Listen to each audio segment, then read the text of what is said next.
Hello વિદ્યાર્થી મિત્રો, આપ સૌનું આપને યુટ્યુબ ચેનલ પર હાર્દિક સ્વાગત છે. તો આજે હું તમારા માટે આવી ગઈ છું ધોરણ 6 વિષય વિજ્ઞાન પાઠ 3 ઉચિત આહાર સ્વસ્થ શરીરનો માર્ગ ના સ્વાધ્યાય પોથીની સંપૂર્ણ સમજૂતી. તે પહેલાં તમે જો આપણી ચેનલને લાઇક, શેર અને સબસ્ક્રાઈબ ન કરી હોય તો તે જરૂરથી કરી દેજો. તો ચાલો આપણે આ તમામ પ્રશ્નોના ઉત્તરોની સમજૂતી મેળવીએ. તો અહીં આપણો પહેલો પ્રશ્ન છે. નીચેના દરેક પ્રશ્નના ઉત્તર માટે આપેલા વિકલ્પોમાંથી સાચો વિકલ્પ શોધી તેનો ક્રમ અક્ષર પ્રશ્નની સામે આપેલા બોક્સમાં લખો. તો એનો પહેલો પ્રશ્ન છે, નીચેના પૈકી કયું પોષક તત્વ નથી? તેનો જવાબ થશે ઓપ્શન સી, પાચક રેશા. નીચેના પૈકી કયા આહારમાંથી કાર્બોહાઈડ્રેટ્સ વધુ પ્રમાણમાં મળે છે? તો એ થશે ઓપ્શન બી, ભાત. તૈલી ખાદ્ય પદાર્થોમાંથી કયો આહારનો ઘટક મળે છે? તો એ થશે ઓપ્શન સી, ચરબી. ખાદ્ય પદાર્થોમાં સ્ટાર્ચની હાજરી ચકાસવા કયા દ્રાવણનો ઉપયોગ થાય છે? તો એ થશે ઓપ્શન સી, આયોડિનનું દ્રાવણ. નીચેનામાંથી કયો પ્રોટીનનો સ્ત્રોત બાકીનાથી અલગ પડે છે? તો એ થશે ઓપ્શન એ, પનીર. ખાટા ફળોમાં કયું વિટામિન વધુ પ્રમાણમાં હોય છે? તો એ થશે વિટામિન સી. વિટામિન બીની ઉણપથી કયો રોગ થાય છે? તો એ થશે ઓપ્શન સી, બેરી. ત્યારબાદ કયા વિટામિનની ઉણપથી દાંતના પેડામાંથી રુધિર નીકળે છે? તો એ થશે ઓપ્શન સી, વિટામિન સી. કયા વિટામિનની ઉણપથી હાડકાં પોચા અને વાંકા થઈ જાય છે? તો એ થશે વિટામિન ડી. આયોડિનની ઉણપથી કયો રોગ થાય છે? તો એ થશે ઓપ્શન બી, ગોઈટર. હાડકાના બંધારણ એટલે કે સ્વાસ્થ્ય માટે કયું ખનિજ તત્વ જરૂરી છે? તો એ થશે ઓપ્શન બી, કેલ્શિયમ. એનિમિયા કયા ખનિજ તત્વની ઉણપથી થાય છે? તો એ થશે ઓપ્શન એ, આયરન. કર્સબી કયા વિટામિનની ઉણપથી થતો રોગ છે? તો એ થશે ઓપ્શન સી, વિટામિન સી. તો હવે એના પછીનો આપણો બીજો પ્રશ્ન છે, ખાલી જગ્યા પૂરો. તેમાં આપણું આપ્યું છે કે આહારનો ઘટક ચરબી કાર્બોહાઈડ્રેટ્સની સરખામણીમાં બમણી કે તેથી વધુ શક્તિ આપે છે. પ્રોટીનયુક્ત ખોરાકને શરીરવર્ધક ખોરાક પણ કહે છે. આમળામાં વિટામિન સી હોય છે. એના પછી છે કે ખાદ્ય મશરૂમ એ વિટામિન અને પ્રોટીનનો સારો સ્ત્રોત છે. આપણા શરીરમાં વિટામિન એની ઉણપથી થતો રોગ રંતાદપણું છે. વિટામિન સીની ઉણપથી થતો રોગ સ્કર્વી છે. વિટામિન ડીની ઉણપથી થતો રોગ સુગતાન એટલે કે રિકેટ્સ છે. ઘઉંના લોટ પર આયોડિનના દ્રાવણના 2-3 ટીપા નાખતા તે ભૂરા અને કાળા રંગનું બને છે. ચોખા એ કાર્બોહાઈડ્રેટ્સ ઘટકથી સમૃદ્ધ ખોરાક છે. આહારમાં આયોડિનયુક્ત મીઠાનો ઉપયોગ ગોઈટર રોગ થવાની સંભાવના ઘટાડે છે. તો હવે એના પછીનો ત્રીજો પ્રશ્ન છે, નીચેના પ્રશ્નોના માત્ર ઉત્તર લખો. તેમાં પહેલું છે, કઠોળમાંથી આપણને કયો આહારનો ઘટક મળે છે? તો એ થશે પ્રોટીન. સૂર્યના કોમળ કિરણો આપણા શરીર પર પડવાથી શરીરમાં કયું વિટામિન ઉત્પન્ન થાય છે? Vitamin D. આંખના સ્વાસ્થ્યની જાળવણી માટે કયા વિટામિનની જરૂરિયાત છે? વિટામિન એની. આહારનો કયો ઘટક આપણા શરીરની વૃદ્ધિ અને સમારકામમાં મદદ કરે છે? પ્રોટીન. દૂધમાં કયું વિટામિન હોતું નથી? Vitamin C. કયું ખનિજ તત્વ રુધિરના બંધારણનો અગત્યનો ઘટક છે? આયરન એટલે લોહ તત્વ. કયા આહારના ઘટકને આપણા શરીરમાં સંગ્રહિત ઉર્જાના સ્ત્રોત તરીકે ગણવામાં આવે છે? તે થશે ચરબી. મીઠાની ખેતી કરતા જનજાતિ સમુદાયના લોકોને શું કહે છે? તો એને કહેવાય અગિયારા. તો હવે એના પછીનો ચોથો પ્રશ્ન છે કે નીચેના વિધાનોમાંથી ખરા વિધાન સામે ખરાની અને ખોટા વિધાન સામે ખોટાની નિશાની કરો. તેમાં આપણને આપ્યું છે, સ્ટાર્ચ એ એક પ્રકારનો કાર્બોહાઈડ્રેટ છે. સાચું. આયોડિનનું દ્રાવણ પીળા રંગનું હોય છે. સાચું. વિટામિનને આપણા આહારનો મુખ્ય પોષક ઘટક માનવામાં આવે છે. ખોટું. પાચક રેશા અપાચિત ખોરાકને આપણા શરીરમાંથી સરળતાથી બહાર કાઢવામાં મદદ કરે છે. સાચું. રંધાતપણું ખનિજ તત્વની ઉણપથી થતો રોગ છે. ખોટું. મેદસ્વીતા ત્રુટિજન્ય રોગ છે. ખોટું. સમતોલ આહાર લેવાથી ત્રુટિજન્ય રોગો થતાં અટકાવી શકાય છે. સાચું. બર્ગર અને પિઝા એ આરોગ્યપ્રદ ખોરાક છે. ખોટું. તો હવે એના પછીનો પાંચમો પ્રશ્ન છે, નીચેના પ્રશ્નોના એક વાક્યમાં ઉત્તર લખો.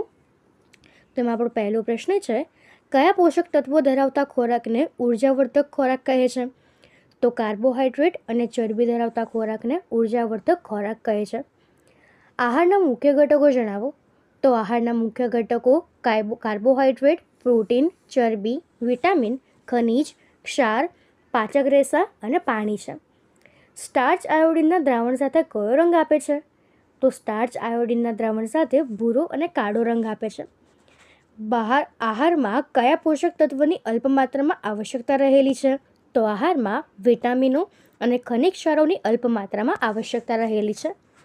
આપણા શરીરને જરૂરી પાચક રેસા કયા પદાર્થોમાંથી મળી આવે છે? તો પાચક રેસા મુખ્યત્વે અનાજ, દાળ, બટાટા, તાજા ફળો અને શાકભાજીમાંથી મળી રહે છે. શિયાળામાં વસાણા તરીકે બનાવતા લાડુમાં કઈ કઈ ખાદ્ય સામગ્રી વપરાય છે? તો તેમાં ઘઉંનો લોટ, ઘી, ગોળ, ગુંદર, સૂંઠ, ગંઠોડા અને ડ્રાયફ્રૂટ્સ જેમાં કાજુ અને બદામ વગેરે વપરાય છે. ખોરાકનું ફોર્ટિફિકેશન એટલે શું? તો મુખ્ય ખોરાકમાં બહારથી જરૂરી વિટામિન અને ખનિજ તત્વો ઉમેરીને તેની પોષણ ક્ષમતા વધારવાની પ્રક્રિયાને ફોર્ટિફિકેશન કહેવાય છે. શા માટે જંક ફૂડમાં વધારે કેલરી હોય છે? તો જંક ફૂડમાં ખાંડ, તેલ, ચરબી અને મેદા જેવા રિફાઇન કરેલા હાઇડ્રોકાર્બોનેટનું પ્રમાણ ખૂબ વધારે હોવાથી તેમાં વધારે કેલરી હોય છે. ધ્રુવીય રીંછમાં ચરબીનો સંગ્રહ ક્યાં થાય છે? તો ધ્રુવીય રીંછમાં ચરબીનો સંગ્રહ તેના ત્વચા એટલે કે ચામડીની નીચે એક જાડા સ્તર બ્લબર તરીકે થાય છે, જે તેને ઠંડી સામે રક્ષણ આપે છે. મિલેટ્સમાં કયા 4 અનાજનો સમાવેશ થાય છે? તો મિલેટ્સમાં મુખ્યત્વે બાજરી, જુવાર, રાગી એટલે કે નાગલી અને સામો અથવા તો કોદરી જેવા અનાજનો સમાવેશ થાય છે. સ્થાનિક ખોરાક ખાવાથી અન્નયાત્રા એટલે કે ફૂડ માઇલ કેવી રીતે ઘટાડી શકાય છે? તો સ્થાનિક ખોરાક આપણા નજીકના વિસ્તારોમાં જ ઉત્પાદિત થતો હોવાથી તેના પરિવહન એટલે કે ટ્રાન્સપોર્ટેશનનું અંતર અને ઈંધણનો વપરાશ ઘટે છે, જેથી અન્નયાત્રા એટલે કે ફૂડ માઇલ ઘટાડી શકાય છે. શું આપણે બધા જ પોષક તત્વો વનસ્પતિ અને પ્રાણીઓમાંથી મેળવી શકીએ છીએ? તો ના, આપણે મોટાભાગના પોષક તત્વો વનસ્પતિ અને પ્રાણીઓમાંથી મેળવીએ છીએ, પરંતુ પ્રાણી અને કેટલાક ખનિજ ક્ષાર જેમ કે મીઠું આપણને સીધા કુદરતી અજૈવિક સ્ત્રોતમાંથી મળે છે. તેમજ વિટામિન ડી એ સૂર્યપ્રકાશમાંથી મળે છે. તો હવે એના પછીનો છઠ્ઠો પ્રશ્ન છે, વ્યાખ્યા લખો. સમતોલ આહાર. તો જે આહારમાંથી શરીરને જરૂરી બધા જ પોષક તત્વો પર્યાપ્ત માત્રામાં પાચક રેસા અને પાણી યોગ્ય પ્રમાણમાં મળી રહે તેને સમતોલ આહાર કહે છે. પોષક તત્વ. તો આપણા આહારમાં શરીરની વૃદ્ધિ, વિકાસ અને સ્વાસ્થ્ય માટે જરૂરી એવા મુખ્ય રાસાયણિક ઘટકોને પોષક તત્વ કહે છે. ત્રુટિજન્ય રોગ. તો આહારમાં લાંબા સુધી એક કે તેથી વધુ પોષક તત્વોની ઉણપ એટલે કે ત્રુટિના કારણે થતા રોગને ત્રુટિજન્ય રોગ કહે છે. અન્નયાત્રા. ખોરાક તેના ઉત્પાદિત સ્થળ એટલે કે ખેતરથી આપણા રસોડા કે ગ્રાહક સુધી પહોંચાડવા માટે જે અંતર કાપે છે તેને અન્નયાત્રા કહે છે. તો હવે એના પછીનો આપણો 7મો પ્રશ્ન છે, નીચેના પ્રશ્નોના ટૂંકમાં ઉત્તર લખો. તેમાં પહેલું છે, નીચે આપેલા જૂથમાંથી અસંગત શબ્દ શોધો અને કારણ આપો. તો આપણું પહેલું જૂથ છે જુવાર, બાજરી, રાગી અને ચણા, અને બીજું જૂથ છે રાજમા, મગ, સોયાબીન અને ચોખા. તો અહીં અસંગત શબ્દ ચણા, કારણ જુવાર, બાજરી અને રાગી એ મિલેટ્સ એટલે કે ધાન્ય છે, જ્યારે ચણા એ કઠોળ છે. અહીં ચોખા, કારણ કે રાજમા, મગ અને સોયાબીન એ કઠોળ એટલે કે પ્રોટીનનો સ્ત્રોત છે, જ્યારે ચોખા એ ધાન્ય એટલે કે કાર્બોહાઈડ્રેટનો સ્ત્રોત છે. બીજો પ્રશ્ન છે, બધા જ સ્વાદિષ્ટ આહાર સ્વાસ્થ્યપ્રદ હોય તે જરૂરી નથી અને તમામ પૌષ્ટિક આહાર હંમેશા સ્વાદિષ્ટ હોય તે જરૂરી નથી. આ બાબતે તમારા વિચારો ઉદાહરણ સાથે રજૂ કરો. તો આ વિધાન બિલકુલ સાચું છે. ઉદાહરણ, પિઝા, બર્ગર, ચિપ્સ કે નૂડલ્સ ખાવામાં ખૂબ જ સ્વાદિષ્ટ લાગે છે, પરંતુ તેમાં ચરબી અને મેંદો વધુ હોવાથી તે જંક ફૂડ છે અને સ્વાસ્થ્ય માટે હાનિકારક છે. ઉદાહરણ 2, કારેલાનું શાક, બાફેલા શાકભાજી કે પાલકનો જ્યુસ શરીર માટે ખૂબ જ પૌષ્ટિક છે, પરંતુ તે ખાવામાં ઘણા લોકોને સ્વાદિષ્ટ લાગતા નથી. ત્યારબાદ ત્રીજો પ્રશ્ન છે, મેદુ શાકભાજી નથી ખાતો પણ બિસ્કિટ, નૂડલ્સ અને વ્હાઇટ બ્રેડનો આનંદ માણે છે. તેને વારંવાર પેટમાં દુખાવો અને કબજિયાત રહે છે. આ સમસ્યાઓથી છુટકારો મેળવવા માટે તેને પોતાના આહારમાં શું ફેરફાર કરવા જોઈએ? તમારો ઉત્તર સમજાવો. તો આપણે જવાબમાં લખીશું કે મેઓએ બિસ્કિટ, નૂડલ્સ અને વ્હાઇટ બ્રેડ જેવા મેંદામાંથી બનેલા જંક ફૂડ ખાવાનું બંધ કરવું જોઈએ અને તેના બદલે લીલા પાંદડાવાળા શાકભાજી, તાજા ફળ અને આખા અનાજનો આહારમાં સમાવેશ કરવો જોઈએ.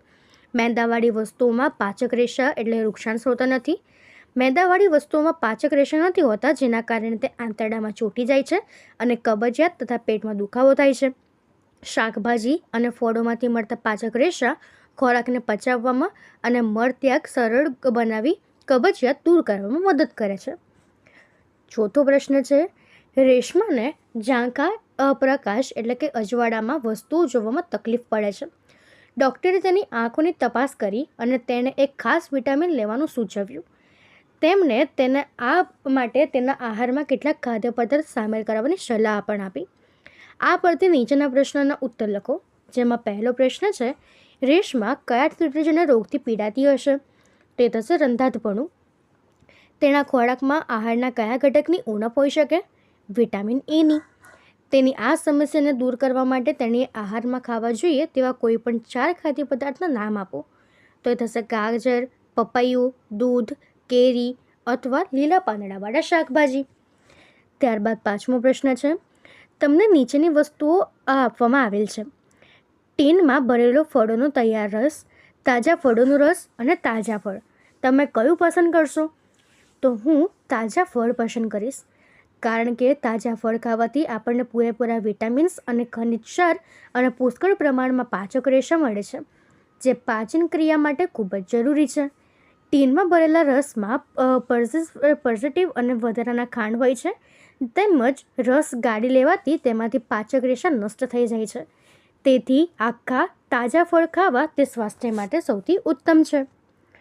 તો હવે એના પછીનો આપણો છઠ્ઠો પ્રશ્ન છે કે ગૌરવને પગમાં ફ્રેક્ચર થયું હતું. તેના ડૉક્ટરે હાડકાને સંરેખિત કર્યા અને પ્લાસ્ટર લગાવ્યું તથા તેને કેલ્શિયમની ગોળીઓ પણ આપી. બીજી મુલાકાત વખતે ડૉક્ટરે તેને કેલ્શિયમની ગોળીઓની સાથે વિટામિન ડીનું સિરપ પણ આપ્યું.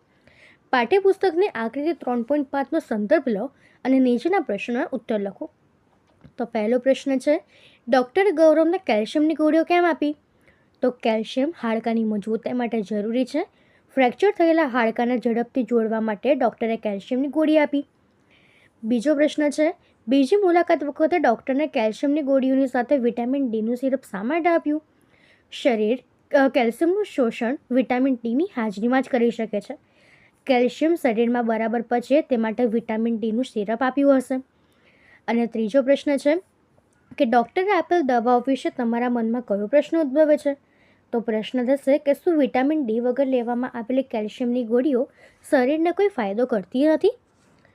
તો હવે એના પછીનો સાતમો પ્રશ્ન છે કે ખાંડ કાર્બોહાઈડ્રેટ્સનું ઉદાહરણ છે. ખાંડનું પરીક્ષણ આયોડિનના દ્રાવણથી કરવામાં આવે છે, તો તે ભૂરા અને કાળા રંગમાં બદલાતું નથી. આવું થવાનું સંભવિત કારણ શું હોઈ શકે? તો આયોડિનનું દ્રાવણ માત્ર સ્ટાર્ચ એટલે કે જટિલ કાર્બોહાઈડ્રેટ સાથે જ ભૂરો અને કાળો રંગ આપે છે.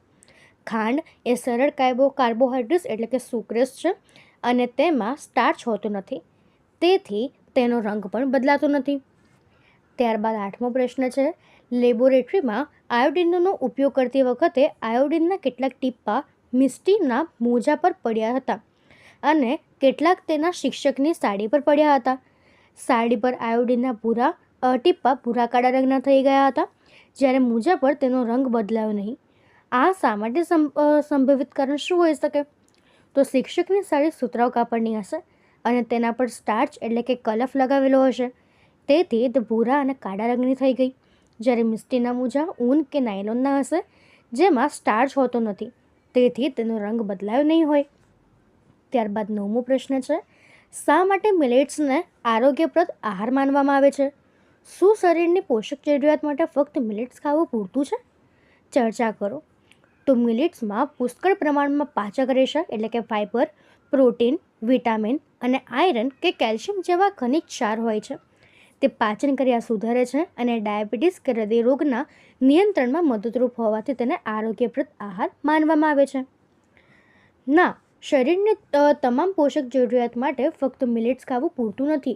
શરીરના સંપૂર્ણ અને તંદુરસ્ત વિકાસ માટે સમતોલ આહાર પણ જરૂરી છે. જેથી મિલેટ્સની સાથે આહારમાં કઠોળ, લીલા શાકભાજી, તાજા ફળ, દૂધ અને પાણીનો પણ પૂરતી માત્રામાં સમાવેશ કરવો જોઈએ. તો હવે એના પછીનો આપણો 10મો પ્રશ્ન છે. તમને એક દ્રાવણનો નમૂનો આપવામાં આવે છે. આ નમૂનો આયોડિન હોવાની શક્યતાને કેવી રીતે તપાસશો? તો આપેલા દ્રાવણના નમૂનાને રાંધેલા ભાત અથવા તો બટાકાના ટુકડા જેમાં સ્ટાર્ચ હોય છે એના પર નાખીશું. જો ભાત કે બટાકાનો રંગ બદલાઈને ભૂરો અથવા તો કાળો થઈ જાય તો તે નમૂનો આયોડિનનું દ્રાવણ હોવાની શક્યતા સાબિત કરે છે. બીજી રીત, આપેલા દ્રાવણના થોડા ટીપા ઘઉંના લોટના પાણીવાળા મિશ્રણમાં ઉમેરીશું. જો લોટના મિશ્રણનો રંગ તરત જ બદલાઈને ઘેરો ભૂરો કે કાળો થઈ જાય તો તે દ્રાવણ આયોડિન હોવાની પુષ્ટિ થાય છે, કારણ કે ઘઉંના લોટમાં પુષ્કળ સ્ટાર્ચ હોય છે. તો હવે એના પછીનો 11મો પ્રશ્ન છે કે મગફળીમાં ચરબી ઘટકની હાજરી તમે કેવી રીતે ચકાસશો? તો મગફળીના થોડા દાણા લઈને તેને એક સફેદ કાગળ પર રાખીને પથ્થર વડે ધીમેથી વાંટીશું. જો કાગળ પર તેલના ડાઘા દેખાય તો તે ભાગમાંથી પ્રકાશ આરપાર ધૂંધળો જોઈને શકાય છે. જો તે મગફળીમાં ચરબીની હાજરી સૂચવે છે. ત્યારબાદ 12મો પ્રશ્ન છે, કાર્બોહાઈડ્રેટ્સ કાર્બોદિતના સ્ત્રોત લખો. તો કાર્બોહાઈડ્રેટ્સના મુખ્ય સ્ત્રોત ઘઉં, ચોખા એટલે કે ભાત, બાજરી, મકાઈ, બટાટા, શક્કરિયા, શેરડી, પપૈયું, કેરી અને તરબૂચ છે. ત્યારબાદ 13મો પ્રશ્ન છે કે ચરબીના સ્ત્રોત જણાવો.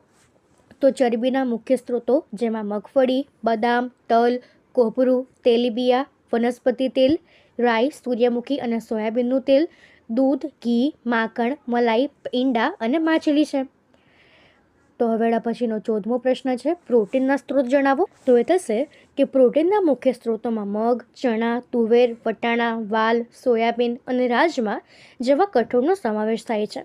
આ ઉપરાંત પ્રાણીજન્ય સ્ત્રોતોમાં દૂધ, પનીર, માખણ, ઈંડા, માછલી અને માંસમાંથી પણ પ્રોટીન મળે છે.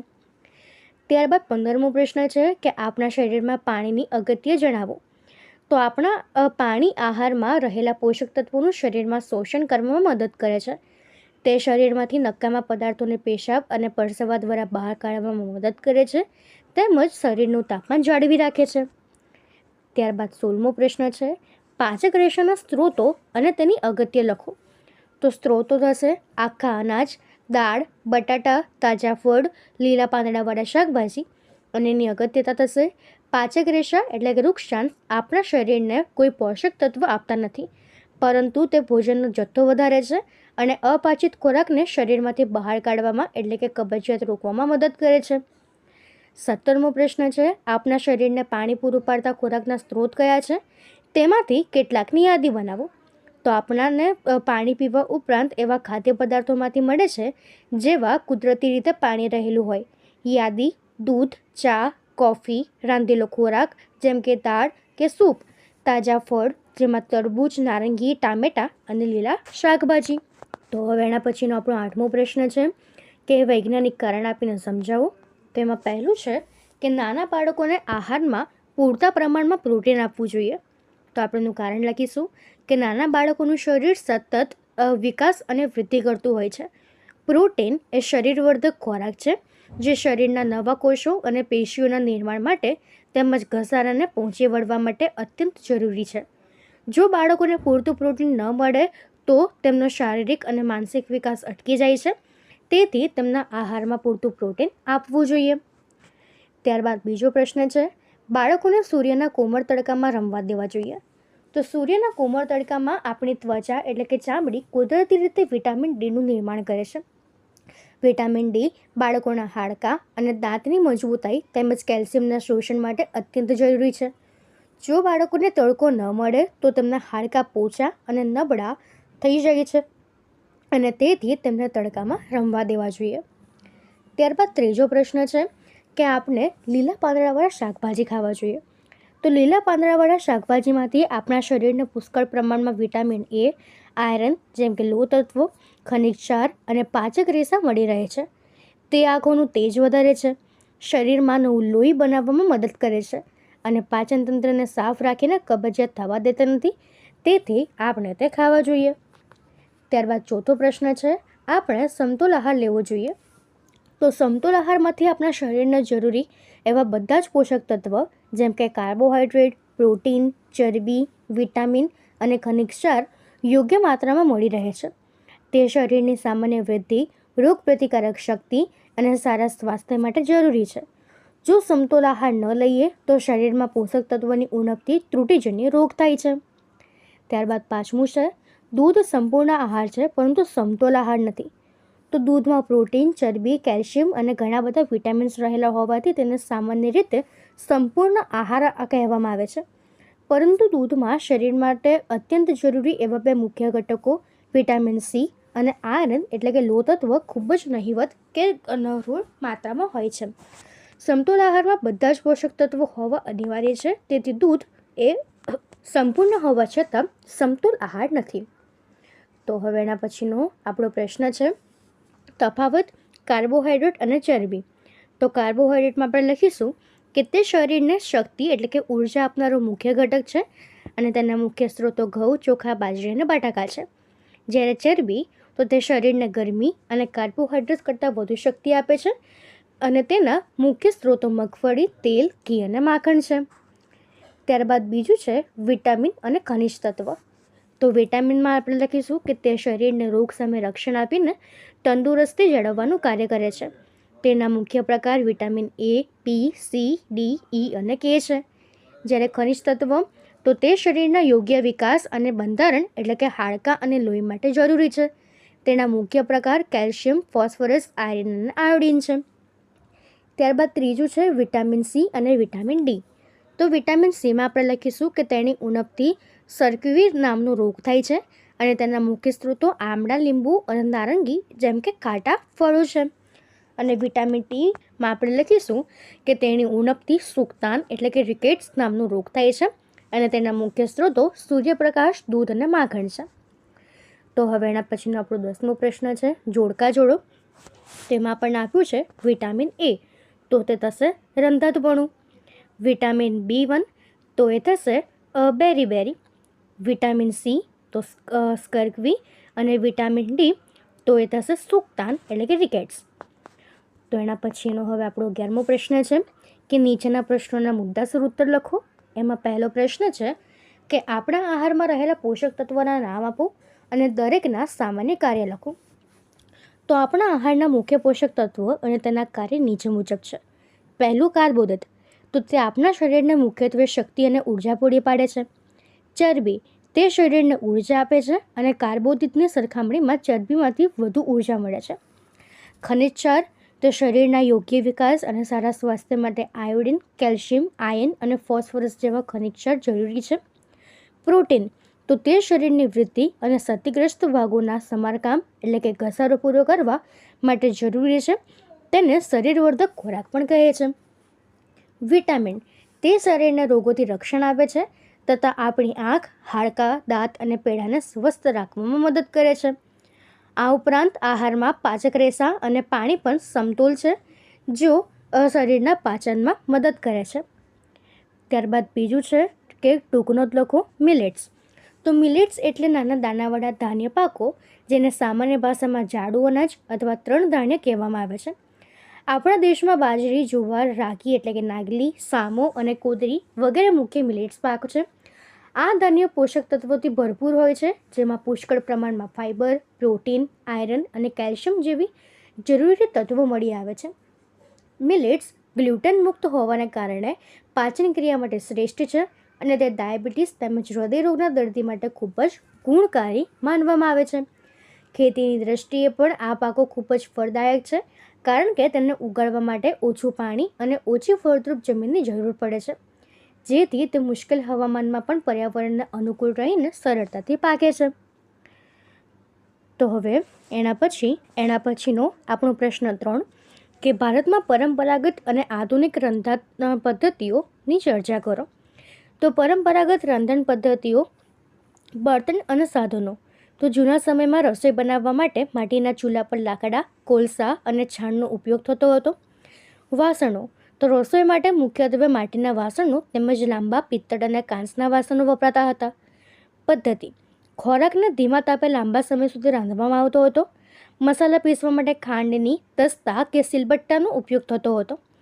ગુણધર્મ તો આ પદ્ધતિથી ખોરાકનો કુદરતી સ્વાદ, સુગંધ અને પોષક તત્વો સંપૂર્ણપણે જળવાઈ રહેતા હતા, જે સ્વાસ્થ્ય માટે ખૂબ જ ફળદાયક હતા. આધુનિક રાંધણ પદ્ધતિઓ તો બળતણ અને સાધનો. આજે રસોઈ માટે એલપીજી ગેસ સ્ટવ અને ઇન્ડક્શન ચૂલા તેમજ માઇક્રોવેવ ઓવન, એર ફ્રાયર અને ટોસ્ટર જેવા ઇલેક્ટ્રિક સાધનોનો ઉપયોગ થાય છે. વાસણો સ્ટેનલેસ સ્ટીલ, એલ્યુમિનિયમ અને નોનસ્ટિક વાસણો તેમજ પ્રેશર કુકરનો વ્યાપક ઉપયોગ થાય છે. પદ્ધતિ તો મસાલા પીસવા માટે મિક્સર ગ્રાઇન્ડરનો ઉપયોગ થાય છે. પ્રેશર કુકિંગ, બેકિંગ અને ગ્રિલિંગ જેવા ઝડપી પદ્ધતિઓ અપનાવવામાં આવી છે.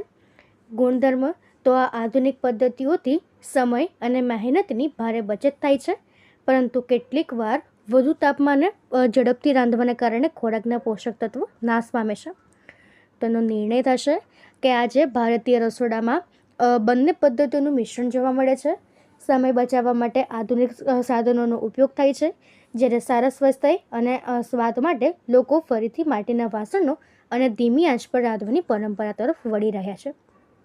તો આપણે આ પ્રમાણે આ પ્રશ્નોના ઉત્તર લખીશું. તો અહીં આપણા આ પાઠના તમામ પ્રશ્નોના ઉત્તર પૂર્ણ થાય છે. જો આમાં તમને કોઈ પણ ડાઉટ હોય તો એ તમે કોમેન્ટ સેક્શનમાં જરૂરથી જણાવી શકો છો, અને આપણી ચેનલને લાઇક, શેર અને સબસ્ક્રાઈબ જરૂરથી કરી દેજો. Thank you.